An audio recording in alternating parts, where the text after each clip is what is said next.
शिवसैनिकांनो, श्री उद्धव बाळासाहेब ठाकरे यांनी दिलेल्या आदेशाप्रमाणे आपल्याला महाराष्ट्र राज्यामध्ये प्रत्येक विधानसभेमध्ये आपल्याला एकदम जोमाने कामाला लागायचं आहे।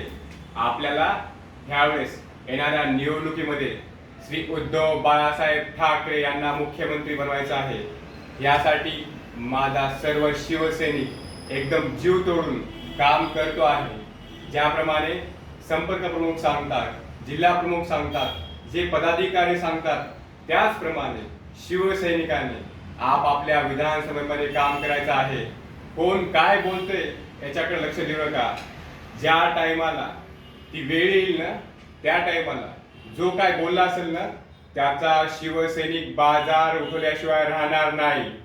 कोणता तो आमदार आहे तो हिंगोलीचा, तो काय बोलतोय, त्याचा बाजार कुठं कुठं जातोय हे अख्ख्या हिंगोलीच्या जनतेला माहिती आहे।